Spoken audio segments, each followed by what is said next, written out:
In the winter of 1942, under an Arctic sky that never quite found day, we were sent to look at a problem in the ice. They told us it was a routine structural survey. They lied. I still remember the briefing as if it were a ledger entry I can't erase, a curt envelope, a stamp I've never seen before, and a colonel with a head like a boulder and a voice that never softened. "Engineering detachment," he said. "You'll make sure Frostwell holds.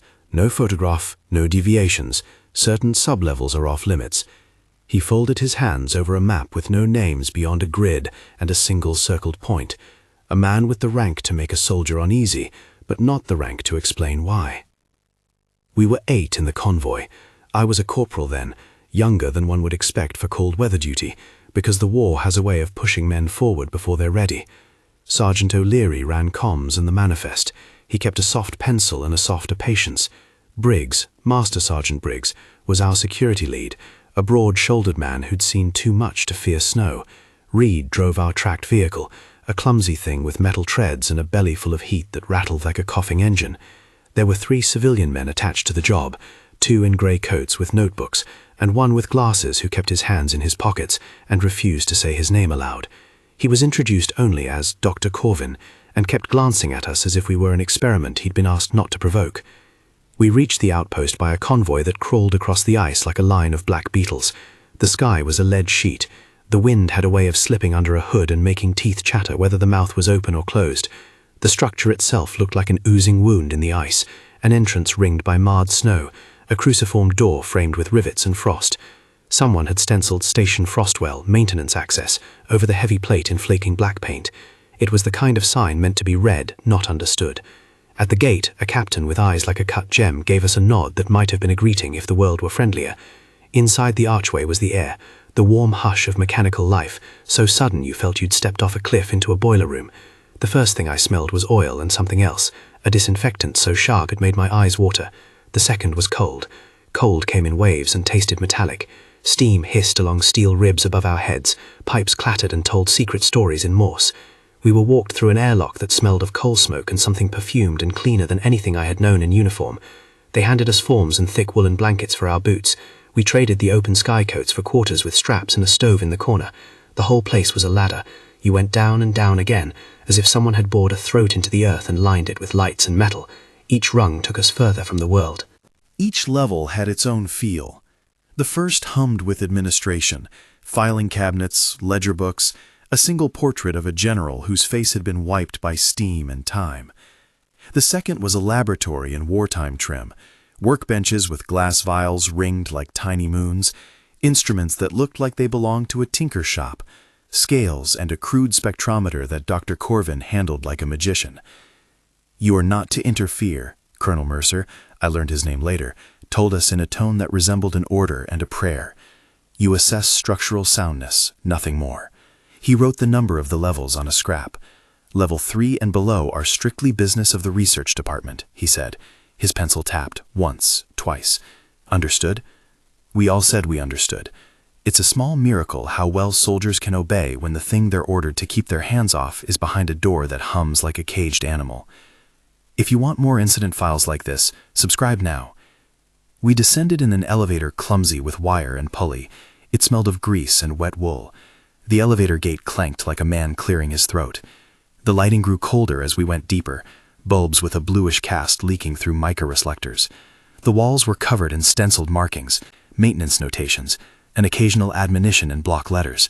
"No tools beyond this point," and "authorized personnel only." Someone had scrawled a name beneath one of the warnings, an almost human act in a place that tried to be mechanical. There were gauges every few feet. They were old instruments, brass and glass with hands that trembled rather than beeped. A pressure dial with a needle that seemed to flutter like a trapped bird. Mercury columns that rose and fell. Dr. Corvin kept a small notebook of his own. He would bend sometimes and run a white-knuckled finger along a pipe and mumble figures like a man making peace with a machine. The third level was storage. Crates with stamped markings, spare parts, coiled cables, and an oddness that made my stomach drop. Empty containment cells. Rows of cells with doors that sighed shut, waiting. It was as if the place had been built for things that were not expected to be present when men came through the corridors with clipboard and lamp. The cells had reinforced glass portholes, ringed in rivets and a frosting of ether.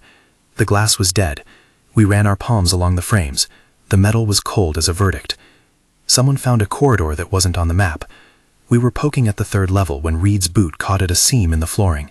He swore, softly, more anger than surprise. The seam gave like a dutiful mouth. Beneath there was a draft that tasted of the deep, stale, with a hint of something organic, like the smell of a cellar in a house you've never entered. O'Leary bowed down and pulled at the seam until a plate lipped open, revealing a narrow shaft with a ladder disappearing into black. No official notch was on our papers for this ladder. No name, no number. "You see that?" Briggs asked. His voice was wood. He was already checking his pistol, the barrel reflecting light like a warning. Dr. Corvin peered into the aperture and ran a hand along the ladder. He pushed his spectacles up his nose and closed one eye, the way men who read things for a living tend to do. "Not mapped," he said, and it was the kind of phrase that carries more meaning than any shout. "Maintenance register doesn't list a subshaft." "Did someone bury a stairwell by accident?" Reed joked. No one laughed. The joke was fat and hollow. We cut the cable ties on a cover and eased the ladder down. It was a manhole fit for the secret places, heavy iron rounds, a hinge that had seen oil and frost. When we descended, the air tightened around us. Our breaths came white and brief. The ladder ended at a maintenance corridor, narrow enough that shoulders scraped plaster and dust. It smelled of putty and varnish, and something sharp, the same scent we'd noted at the entrance, only more concentrated. There were markings along the corridor walls, strange glyphs that might have been some code or maintenance shorthand. They were painted in a gray that matched the concrete, like a note left for the next shift. As we moved, the lamps in our hands flickered against metal with an almost appreciative wheeze. The corridor led to a sealed door, one of those heavy plates with a wheel handle, the type that requires both hands and a leap of faith to engage. Across the plate, a small plaque had been riveted. Sublevel, secure. The plaque had not been on any blueprint we had been shown. The hand that riveted it had been steady. "You weren't supposed to go below this," Dr. Corvin said. It was not a command. It was a confession. "I'll be careful here." That was the thing soldiers say to themselves when the place they're in is not for them to enter. There is a grammar to disobedience when the stakes are unclear. Curiosity, duty, the fear of the unknown. We were all three at once. My hand rested on the wheel handle. Cold bit through the leather of my gloves. We asked permission because asking permission buys time and sometimes allows one to say no later. Colonel Mercer had gone back to the surface after our briefing. He was the voice we expected. The captain at the gate radioed up. Static answered him at first, the old field set crackling like a fire. Someone relayed our status and the question about a sealed sublevel. The reply came not in words, but in a single set of initials and a signature on a pad. Order, do not open without authorization. S. Albright, HQ. The initials meant a man in a distant office and a rank higher than anyone in our unit. The command made it clear the matter rested at a place where decisions were made in shadow rather than light. We were told, by gesture and by the weight of that pad, to leave the seams sealed. But the men in uniform and the men in lab coats have different understandings of the word leave. To a soldier, something off a map can be a threat. To a scientist, something off a map is an invitation. Dr. Corvin's skin went pale where his fingers found the rivets. He looked at us like a man who had been handed a book with a missing page. "You can't just let this sit," he said. "If the structure is compromised, if there's a load-bearing void, then Frostwell could fail."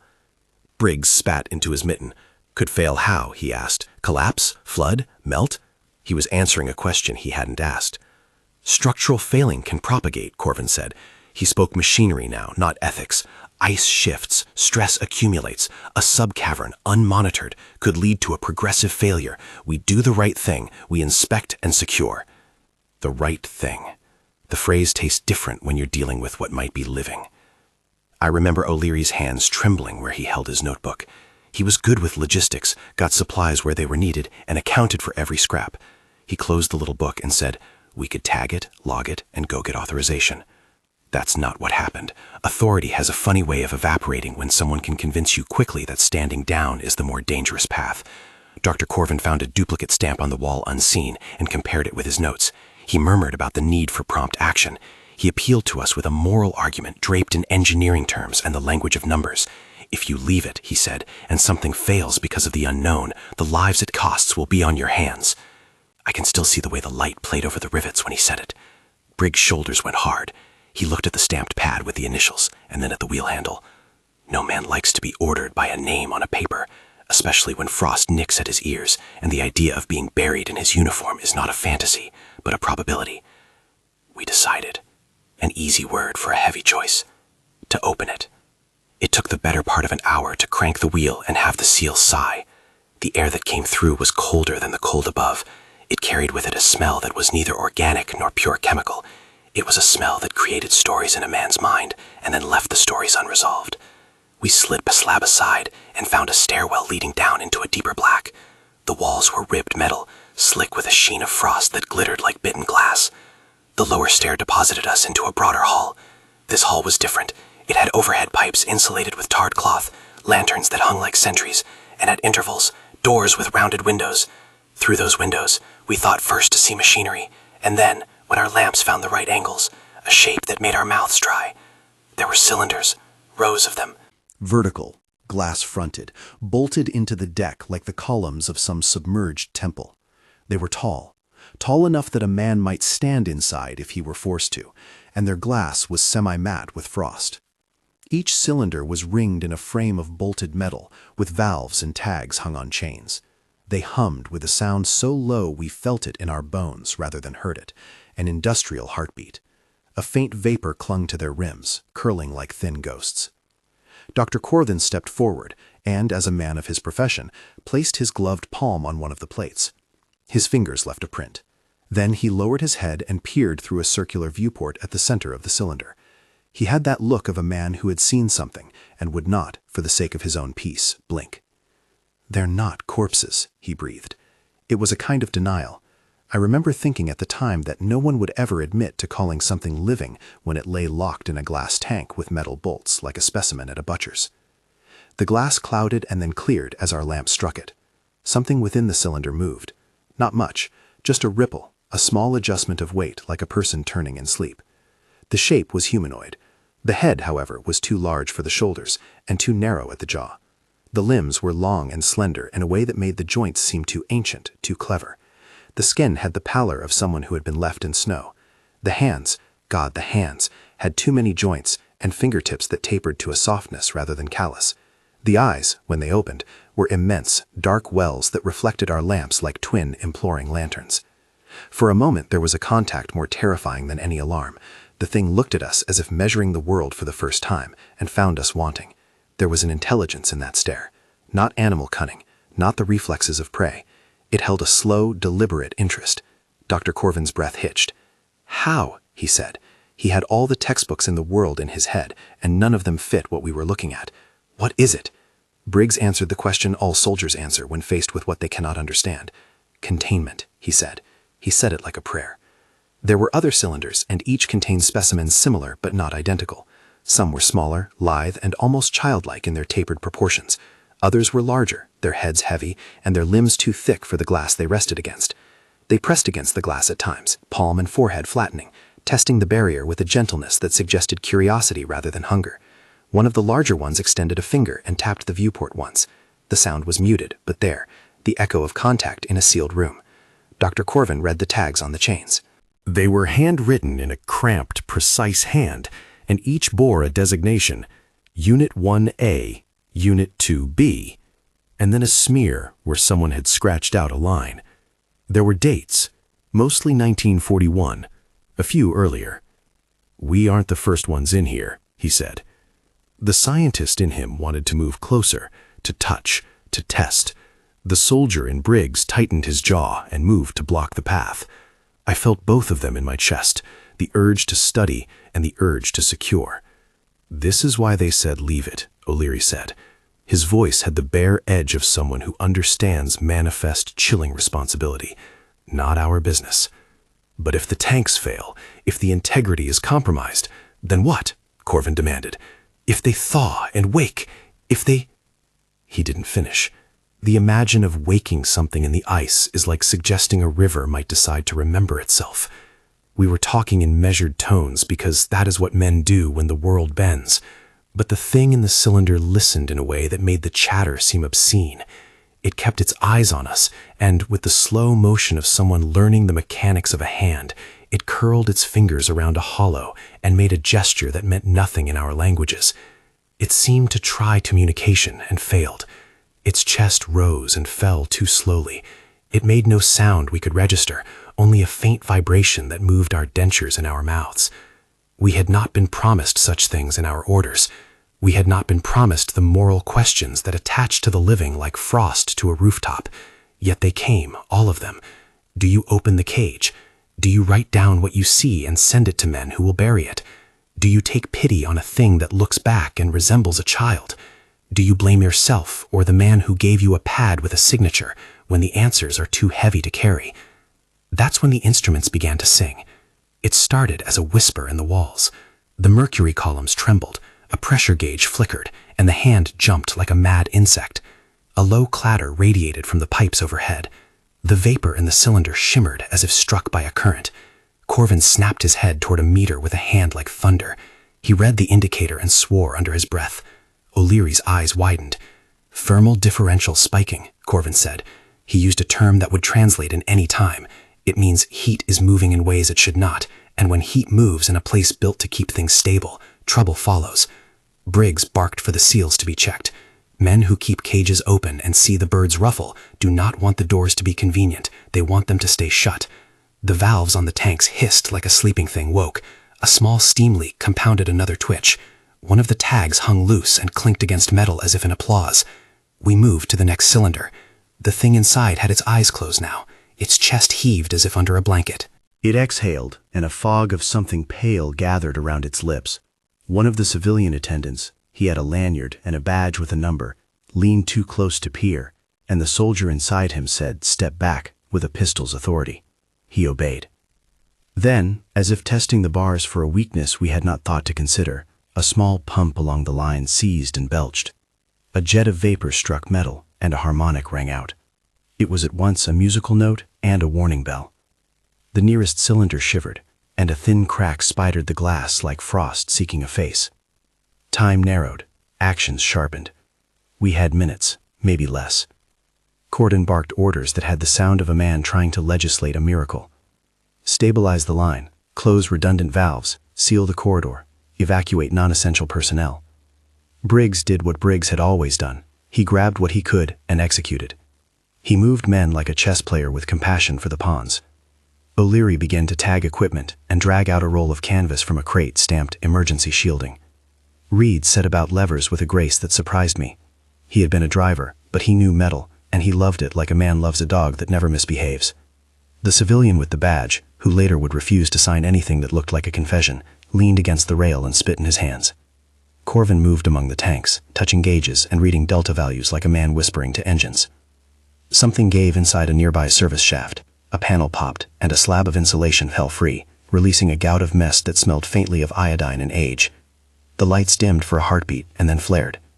A pressure relief valve chattered, and the whole corridor seemed to exhale. "You've got to move them," Corvin said. "If the containment fails, we can't let them wander free in the main circulation. We have to shift to transfer stasis, 2 tanks per transfer carriage." Other men across the world were making different calls. Somewhere, some general was deciding whether a hill in Europe would take precedence over a question that did not fit on a map. Here we had a decision with a narrower moral arc but no less consequence. Do you move creatures in fragile tanks across a stairway and through a hall that was never meant to be a parade ground? If they awakened in transit, would they be more dangerous than the ones locked away? We prepared for transfer because readiness is a form of prayer. They readied trolleys with rubber liners and tried to coax a winch into life. Our hands were numb from the cold now and from the fear that warms the blood into overdrive. Corvin had a list of instruments and a plan that lined like a spine down a sheet of paper. He would not look up from the plan except to offer terse orders. 2 men on each carriage, 1 man to monitor bore pressure, keep the route clear. We wheeled the first carriage up to a cylinder. The metal wheels squealed like a wounded animal on the metal deck. As men strained to lift the weight of glass and life enshrined, a sound came from the end of the hall that did not belong to any of us, a high, thin keening, like a child who has learned the wrong words. The keening rippled through the corridor, and the cylinder nearest us answered with a single wet sound, like something trying to cough water out of a throat. "Close that valve," someone shouted. The shout did not help. When the carriage moved, one of the straps slipped. A man cursed and lunged, and the buckle caught in the edge of a ring. For a breath, the glass trembled, and inside the creature turned, and for a breath the heart of the man who had once been a child in a snowy village believed he saw an appeal in those eyes. They looked at us with a hunger that was not exactly for food. They looked at us with a recognition, as though some of the world's boundaries had been crossed, and we were only incidental witnesses to the crossing. We pulled the strap tight. The carriage lurched. The wheels hit a gap in the floor where a panel had been removed for maintenance, and the carriage jolted, just enough that a seal leaked. Anything you call a leak in a place like that will not be just water. A film of moisture wobbled across the cylinder's mouth, and a bead fell onto the metal step, like a rivulet of destiny. Someone fired a flare down the hall to light a path. The flare sputtered and painted the corridor a feverish red. The creatures pressed against the glass. One small one made a sound so keen it bent the hair on our necks. The flare's heat made the vapor dance, and in the red light the eyes looked like small moons. For a moment the world was reduced to the squeal of the wheel and the smell of ozone. And then the facility did something it had not been designed to do. It moved against us. It wasn't an earthquake. It was the shudder of a system reacting, a balance displaced. Pipes groaned as pressures equalized in ways no diagram had allowed for. One of the rivets at the edge of the deck sheared, and a strip of metal peeled back, catching the carriage. A man fell, and the carriage tipped perilously. The person who fell made a sound I can still hear when the house is quiet. A sharp, singular curse that was half prayer and half apology. We righted the carriage. Briggs slammed his shoulder against a door to free it. O'Leary kept counting. The tank's glass had a spiderweb hairline across it now. Corvin was at the gauge, pulling levers with a face that had gone the color of ice. He was counting delta values and making the math of panic. "We have a pressure cascade," he said. "We are losing differential integrity. If we can't isolate the line, we're going to see progressive failure." Progressive. The word made our future crystalline and small. We didn't finish the transfer. The keening became many voices. Somewhere distant, a klaxon began to bellow, a siren that had been kept for worse than anything we could imagine, and in that instance seemed like a lie. The klaxon's notes rolled into the corridor, and a metal hatch slammed somewhere deeper, a foundry of sound. Men who had been steady went thin with the adrenaline that sharpens muscle but blunts thought. Briggs barked orders, and men moved like trained gears. For a second we were a machine, perfectly composed chaos. We had almost completed the first carriage when the lights went out. Not the usual flicker. The whole hall went to black, as if someone had drawn a curtain between us and survival.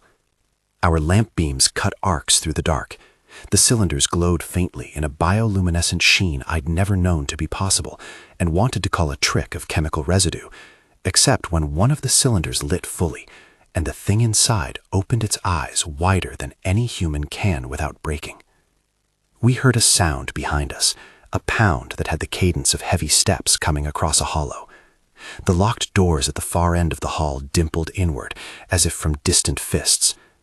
Then, above the growl of the pipes in the klaxon, a voice came through the darkness, thin and controlled and damned.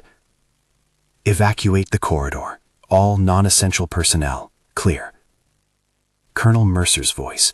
It was a voice that sounded to me like a closing door. We dropped the carriage and ran, but even running has the shape of inevitability when the world has chosen its consequence. The stairwell seemed longer on the way up, and the ladder was slick with oil and frost. I hauled myself through the manhole and slammed the plate shut behind me, and for a breath, the cold of the surface felt like salvation. We gathered in the main hall, bundled in blankets and breathing like men who had climbed out of a well. Colonel Mercer's face was a map of decisions made and roads closed. Dr. Corvin was shaking like a man who had abandoned a child. He swore softly and would not meet any of our eyes. The captain at the gate held a pad with more scribbles on it and kept shoving it toward Mercer like a man might push a life preserver to a drowning person, desperate and insufficient. We had instability, Colonel Mercer told us. He didn't blame anyone with words. He only made them bear witness. He looked at us, at the civilian men, at the rows of sealed doors that breathed frost into the hall, and he made an order that had the weight of a verdict. We secure the perimeter. We seal the access points. We quarantine the area. Send up a report. Destroy it, O'Leary asked. He said the word soft because it was heavy. Mercer hesitated, and in that hesitation you could hear the engine of command grinding. He spoke of options like a chess master who saw only 3 moves ahead. "Not yet," he said. "We stabilize. We evacuate, non-essential." His voice cut off. He looked at the ceiling like a man who was trying to remember what he had been told by a superior higher up. "Await further orders. High command will decide."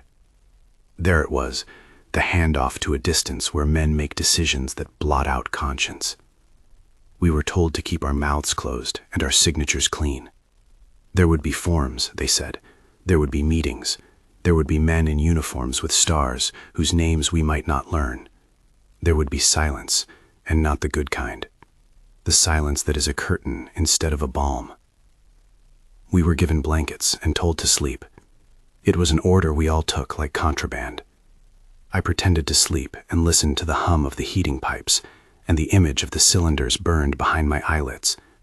I kept seeing the glass and the great black eyes peering at us like someone holding a question rather than an accusation. That night, the wind outside moaned in a way I had never heard. It seemed to be mourning or warning or both. I lay there and thought of the men we had been and the things we might become. The question that none of the men in the room wanted to speak aloud grew like frost on a window pane until it was all we could see. What do you do when you find something in the dark that looks back?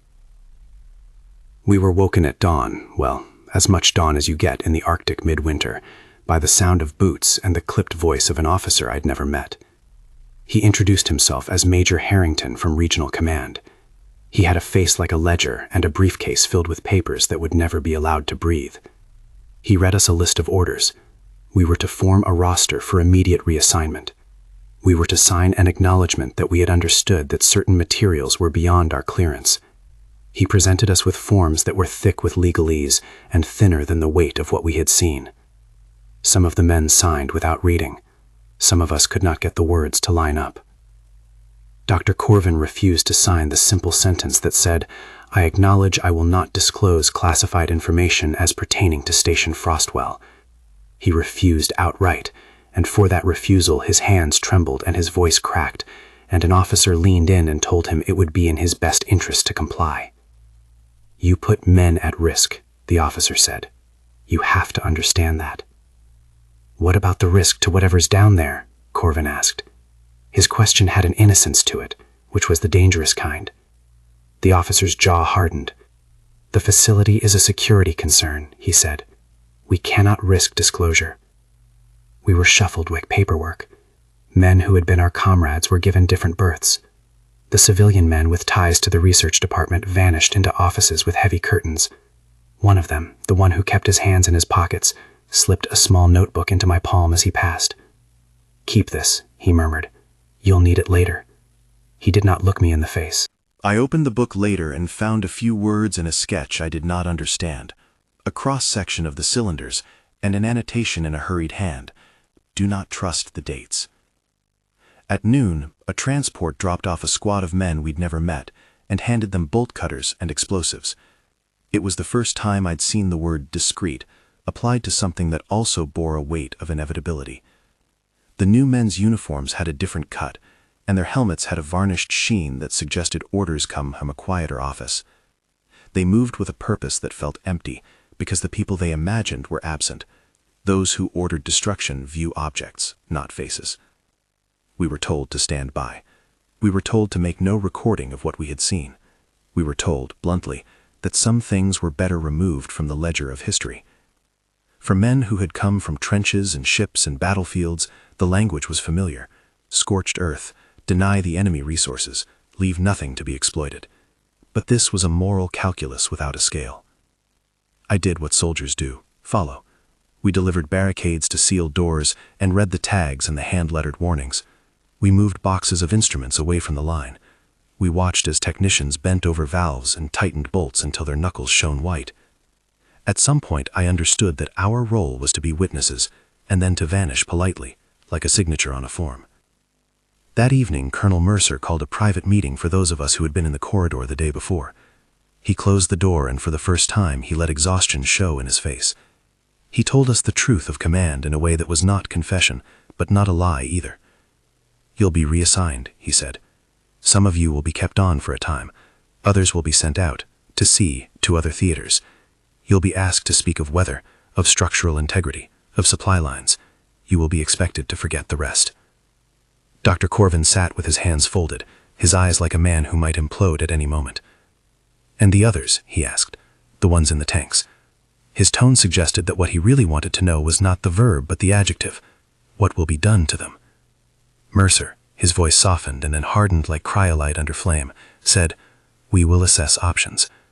It could be called a promise or an evasion. He left the room with the burden of someone who must make choices that have no good outcome.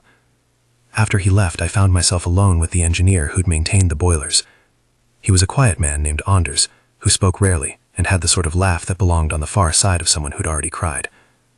"Do you think they know we were here?" he asked. "I don't know," I said. "Do they know anything, Anders? Do they understand?" My voice was tiny in the room. Anders shrugged and put a cigarette to his mouth, though he did not light it. "You don't really know. You can't know." But I will tell you this. The way they looked at you, it's not the way a beast looks. It's a look that weighs conscience. It's the look of something that remembers being observed. We left that night under a sky of low clouds and a moon that had been shaved by snow. I slept in shifts for the next days because sleep in a place that remembers your trespass is a thin thing. Orders came down. Men were reassigned. Congresses of men in distant offices fumbled with words and stamps. The new squad, quiet men with explosives, moved like undertakers with a craft. What I could not bear was the silence that followed the flurry. The ice took its time erasing footprints. The sound of our boots was absorbed and forgotten. The cylinders stood behind their glass, a line of questions in a corridor dim with machinery, and we moved like thieves. Then the morning we had been warned about came. I had been in the mess when an alarm, appropriate for some other theater, sang through the pipes. The temperature readings in the lab had started to climb overnight. We had come to accept that things go wrong in cold places, pipes freeze, heaters fail, men's blood congeals like a linguistic knot. But nothing in my marching life prepared me for the sight of a sentry running toward the gate with frost in his eyelashes and a panic I had no name for. We ran. Colonel Mercer met us at the entrance with an expression that pretended not to know which of us would pull the trigger if the choice were asked. "Containment breach," he told us. "Level 4 reporting multiple failures. Unit movement uncontrolled." The words could have been read in any tongue. Broken things moving in the dark. We gathered weapons we had for defense, service pistols, rifles that had not been designed for anything but human targets, and we descended again. The stairs smelled of thin steam and the slick of things panicked. The corridor we'd left messily intact had become a theater of disaster. One cylinder lay on its side, glass shattered like a starfish, and within it, a shape flattened against cold metal, limbs splayed like a man caught mid-prayer. The glass was namelessly jagged. The creature that had once been contained lay half ruined and half quiet, pale frost melting into a smear that was neither blood nor anything we had words for. It had no face in the way our mothers would have known a face, only an arrangement of features that pressed towards the world in a last motion of inquiry. For a second there was only the sound of men breathing wrong and boots scuffing in the slick. Then Briggs swore, and the corridor erupted. They came through the service shafts not as a tide. There was no graceful plan to it, but in ragged bursts, like something learning to move after a long, small sleep. One slipped through a maintenance panel, a pale limb finding purchase on the lip and letting the rest of a body follow. Another tumbled from a stairwell and slid like a child into a snowdrift. They did not make the charging noises of an animal. They moved as if testing their limbs, using joints in ways our eyes were not built to parse. The largest of them stepped between our lamps, unfurling its height into the corridor until its head touched the insulation overhead. "You, back!" somebody screamed. The command meant nothing. The creatures did not flinch at the threat in the way a frightened thing might.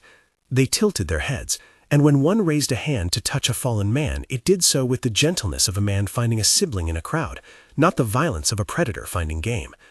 But containment had failed. The corridor filled with an odor like old metal and wet soil. The klaxons shrieked anew, and in that sound men made choices that erased civility. We fired at a shape that leaned too close to a comrade. The shots sang, and the thing recoiled as though struck by a breeze. It did not go down like flesh on the field. It recoiled, and then moved again with an economy that said pain meant not much in its calculus. One of the smaller ones lashed out and hit a man, Blake, who had been a quiet type, square in the chest.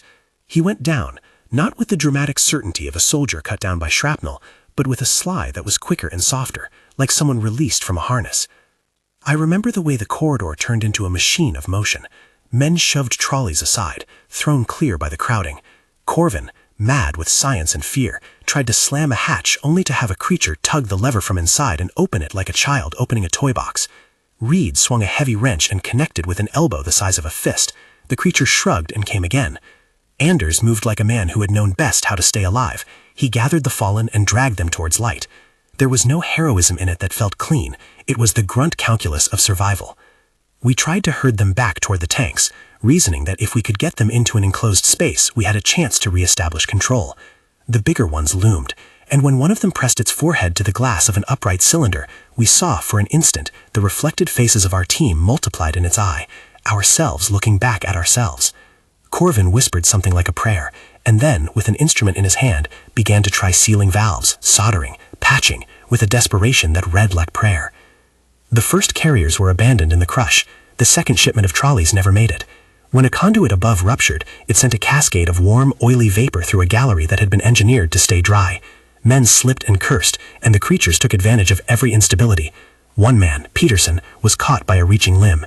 He was not eaten, he was carried, small and trembling, like a package, up toward a maintenance hatch where a creature examined him as if it had found a lost lamb. Something in Peterson's face changed then. Terror did its work, and then his mouth clenched around a name, and he disappeared through the panel.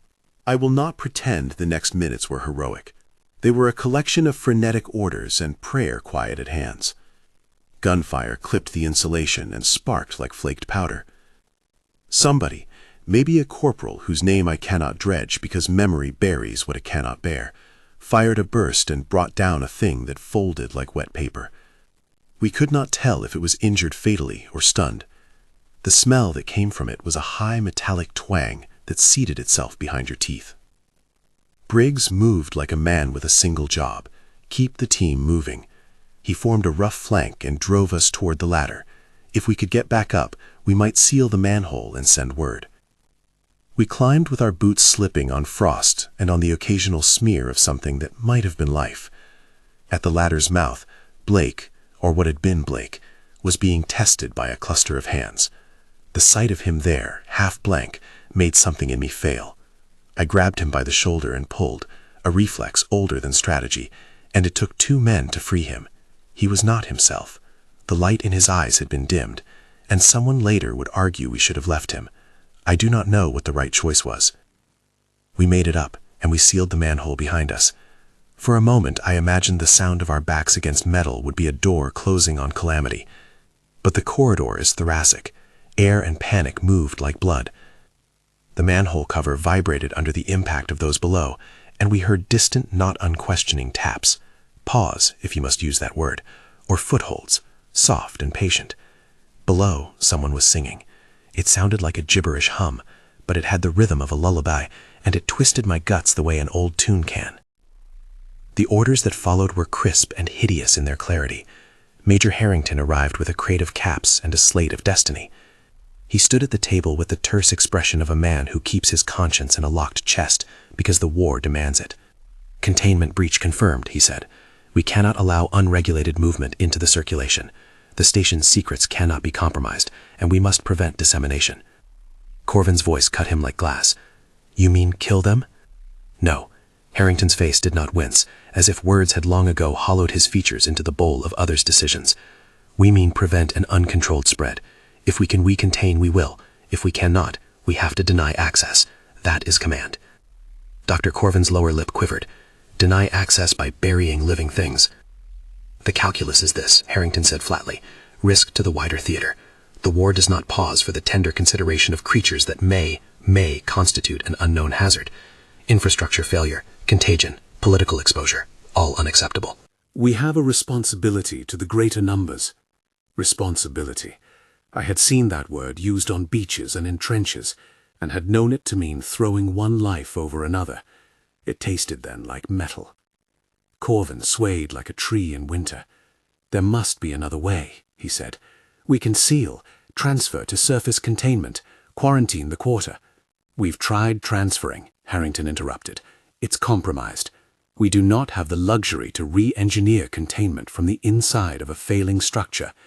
You know how this sounds, technical and clinical. That is because it must be. There was a pause as the men at the table calculated how much to tell. Colonel Mercer sat at the far end, hands folded like a prayer, but without its mercy. He spoke quietly, as if to himself. If we cannot isolate the site, the risks extend beyond this ice. You understand that? We all understood. It is the bitterest understanding, when the world lays out choices like coins. Pick one and suffer. The decision happened in rooms above us, with satchel and signature. Men brought in charges, blocks of gelinite wrapped in canvas, and placed them carefully in crates. They were not talked about in the vulgar language of heroes. They were placed with the appetite of surgeons preparing a scalpel. We were given tasks that felt like ordination. A handful of us were to set the primary charges at points Colonel Mercer indicated: load-bearing beams, main supports, the throat of that lower hall, while others were to establish perimeter demolition that would cause the overlying ice to slump into the void. The plan, on paper, read like a method: seal the access points, collapse the hollow, bury the lab beneath a controlled icefall so that even the curious will find only a scar of snow. They had calculated the collapse to appear as an accidental crevasse. The wartime world would accept a misfortune before it would accept an extraordinary truth. I remember the way the gelinite smelled when the crate opened, oily, faintly sweet, like a chemistry lesson. I remember the way the men handled it, with a reverence born of understanding the power in their hands. Corvin came to me and pressed his palm to my sleeve. "If there's any way to save them, tell me," he said. He looked like a man who would bargain with God. "What do you want us to do?" I asked. The question felt obscene. What do you want us to do? It might have been what the world asked each of us before the war. "Delay," he said. "Delay long enough to rig a sealed transfer, even one." Harrington cut him off. "There isn't the time. We have men on the surface with orders. We have to act." But he did not say it with cruelty. He said it with the slant of a man who has learned that cruelty, in its most functional form, is simply truth arranged without ornament. We moved through the hollow with measured steps. The charges were placed at every strategic crossbeam. I was given a pair of charges to lay along the central spine, the backbone of the laboratory. The bones of the place were old iron and poured concrete, girded against crush and press, because in 1942, those who built deep did not trust the top to stay still. We wrapped the charges with cord and ran primacord along paths that would ensure a near instantaneous collapse when the detonation occurred. The work required hands steady with fear and a mind that could imagine collapse and still place a wire in the right notch. During the preparation, we heard them below, as if they had learned a way to sing in the pipes. One of the creatures knocked its palm against a former cylinder, and the sound traveled up like a question sent through the plumbing. Corvin pressed his ear to the glass of a cylinder, and then turned to us white-faced. He began, and then stopped, as though the sentence had been stolen. At the bottom of the stairwell, Anders, quiet Anders, stopped and did not move when we told him to. He had a sack in his hands where once had been the tools of a boilerman. He said, with a steadiness that made no one resent him, "I'm going down." "You can't," Briggs started. Anders met his gaze. "I am a man who mends heat and motion. I know how to cut a shaft and seal a pipe.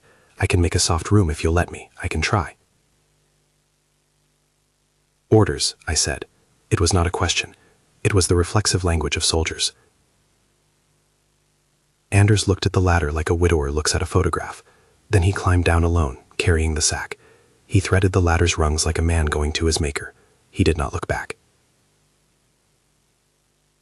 We watched his form disappear, and for a moment the universe narrowed so that you could see the outlines of our decision on the breath of the wind. There are men who go where men cannot. Sometimes they come back. Sometimes they do not. When the charges were placed and the primacord was run, Harrington gathered us in the main room, where the map with the circled point had once been. His face was a ledger with entries, his hands crossed as if in prayer, but with no mercy. "We will evacuate non-essential personnel to the surface. The The demolition crew will withdraw to the safe perimeter.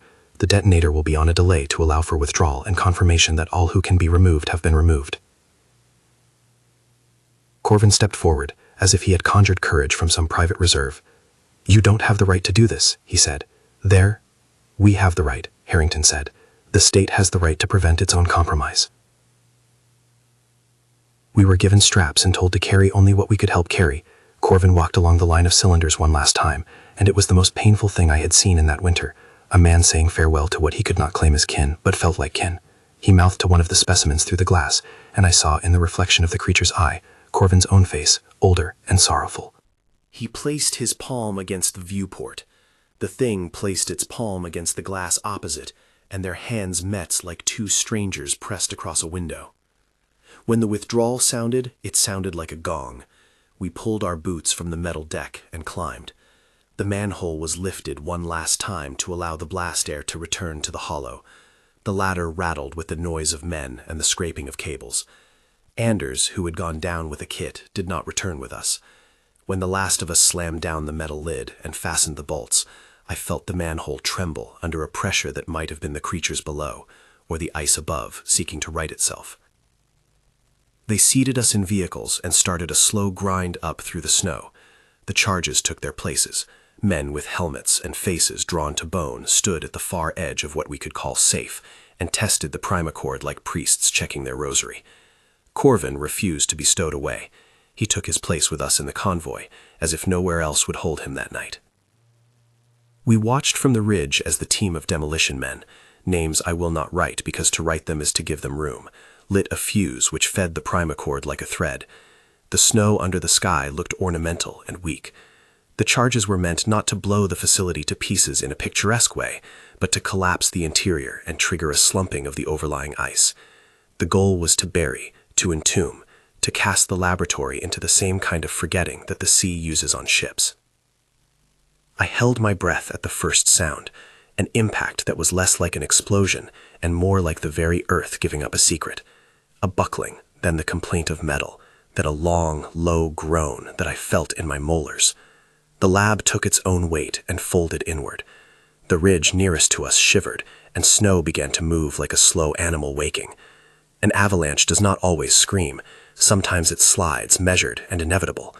This one swallowed plating and staircase and the squeal of a service rail. At the highest point it took a deep breath, an exhalation that blew the lids off our traps, and then the sound went hollow, and the world made new angles. For a brief, impossible second, there was clear sky where the courtyard had been, and in that blue a shape flashed, an eye, or a glaze, or the reflection of a lamp, and I was sure I had seen something push against the ice as if to remember light. Then the air filled with the static of collapse, and the ridge closed, a white fist closing on a secret, and the lab was nothing but a new bruise on the ice, darkening where the snow had been churned. We cheered then in a way that felt like a litany of guilt. Men hugged, slapped shoulders, spat. Some of them cried. Corvin did not cheer. He walked away and sat on a chunk of cold concrete and put his head in his hands. I went to Anders' station to look for him, and only found his tools and an empty pack. I thought that perhaps he had done what he said he would, made a soft room, a passage, some contrivance to let a pair go through. I do not know. There are things I chose not to ask because the questions would have kept me awake in a different way. The aftermath was bureaucratic and merciless in its efficiency. Reports were written with blank margins, and the parts that could not be published were inked out with a steadiness that felt practiced. We were photographed and policed, and handed new orders that sent us beyond Frostwell to other theaters where our deeds would be obscured by less strange headlines. The civilian men tied to Corvin's department were moved into transit, and then, quietly, some of them were simply not scheduled again. We signed papers that were, by weight of binding ink, designed to become our amnesia. Non-disclosure is a phrase that sits politely in a ledger, but sears a conscience like a brand. We were instructed in the language of omission. Tell them about ice. Tell them about structure. Tell them about supply. Do not tell them what the specimens looked like. Do not tell them about eyes that followed you when you slept. Do not tell them the soft hands that could have been siblings or not. We were told that national security rested on a decision that must be accepted. I obeyed enough to keep warm and employed. I did not sign everything. Dr. Corvin refused some pages until Harrington threatened to have him reassigned away from research. He did not leave the service so much as he left his place within it. In the years that followed, he would write little fragments, notes tucked into drawers, diagrams folded into mismatched socks that he would leave behind me when he finally went to a small house by a sea off the coast and stopped answering the phone. He disappeared then, like so many men whose protests cost too much. The official line, when there was one, called what happened at Frostwell a structural emergency, a training exercise gone wrong, an accidental loss. They published charts about ice stability, about supply chain interruption. There were no photographs of cylinders or of pale eyes. There were no patents, no white papers on the physiology of beings. The ledger swallowed it. We were not heroes in newspapers. We were shifts allocated to quiet corners. The squad that did the demolition was praised for prompt action in a classified memo that never saw public light. The men who were injured were given commendations that read like small apologies. Anders was listed as KIA in a set of papers I saw once before they disappeared. Whether he had truly been killed or whether the record had been arranged to spare families the knowledge, I cannot say. I told myself for a time that he had chosen a noble obscurity, that he had bent himself in the breach so others might live. Years later, I would learn to lie well enough to protect myself. I took a civilian job that let me keep my hands in metal and engines, which felt like penance and mercy in the same measure. I married a woman who liked the simple language of kitchens and sleeping dogs, and did not press me on the things I could not bear to say. When she died, the silence between us had been partly because of the things I had not told her, and partly because the world had stopped asking me after the war, when certain men vanish into the ledger. There are moments that return like tide lines. Sometimes in the dark of a room where the radiator ticks, I see the long heads and thin hands reaching. Sometimes I hear Corvin's voice saying, "They remember being observed." Other times I dream that the ice is thin where it ought to be thick, and a child's hand pushes up through a crack and seeks mine. People ask me now, decades on, if I believe they were from beyond. I do not offer the kind of certainty that will hold a proof. I can say what I saw, proportions that were right and wrong, intelligence that could weigh a hallway and find it wanting, a look that invited a moral reckoning. Whether other worlds sent them or the earth deepened a strange branch of life in secret is a question I cannot answer. The title of this account, Alien Incident Files, is only that, a title. My duty is to tell what I remember and to warn against the hunger of curiosity that would dig without care. There are two truths I have learned and keep like coins. The first is that secrecy in wartime is a currency that people in power will spend without asking the ledger whether the cost is human or not. The second is that something buried does not always die. Ice preserves, and ice forgets poorly. The collapse we set in motion may have destroyed much, may have crushed metal and memory alike. But it may also have created pockets, aired caverns where a thing could survive with time to learn white silence. I say this not as evidence, but as a caution. After Frostwell, my life bent away from the places that require instructions. I carried, instead, the small notebook the civilian with the badge had slipped me. In it were sketches and smudged notes, an index of dates that did not match the labels, and a single line scrawled in a hand that trembled. Not everything written in ink is dead. I kept the book in a drawer beneath socks and winter gloves. Sometimes I open it and run my thumb over a faint sketch, and feel the sting of nights I could not sleep. Sometimes I hide it again like a sin. Men like Harrington and Albright moved on to other problems. Names rose and fell like weather, and the station itself became a notch in an old log that some archivist might glance at without seeing. Official histories mention Frostwell only as a supply outpost with stability concerns. Those outside the stations imagine emptiness where there was industry. If there is a closing that will sit lamely against the breadth of what we did, I cannot find it. I can only say what I know and what I regret. I regret the hands I will never clasp in an honest farewell. I regret that compassion was outweighed by strategy, and that a scientist's plea was not persuasive enough to change a calculation. I regret that men who may have been conscious and curious were treated like a hazard to be excised, rather than like whatever they were, beings that, in their own context, might have had a claim to life. I hold these regrets as a ledger of my own. Sometimes, on still nights, I think of the eye, glancing like a lamp before the snow closed in. I think of Corvin's hand pressed to glass and the way the thing in the cylinder mirrored him.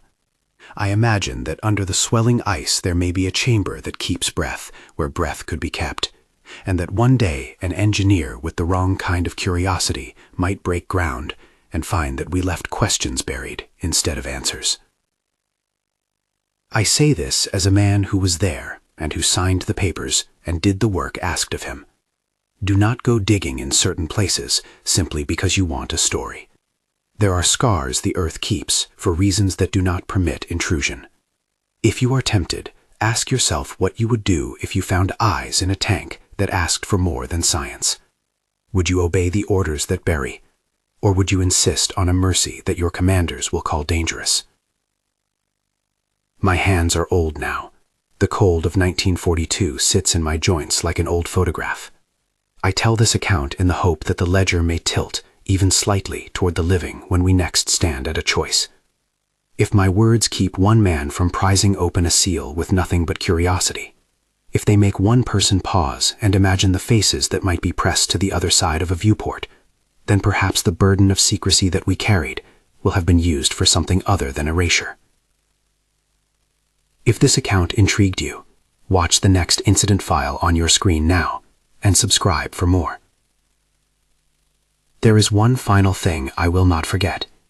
As the ice closed that night, I thought I heard, beneath the groan and the settling, the faint sound of something counting. No language I could name, only the rhythm of small things measuring time in the dark. Whether that was wind or metal, or a living thing finding a place to breathe, I cannot say. But I keep that sound like a warning and a benediction. And when the snow melts one day, and men forget how to fear what they do not understand, remember this: some doors, once closed, ought to be left that way.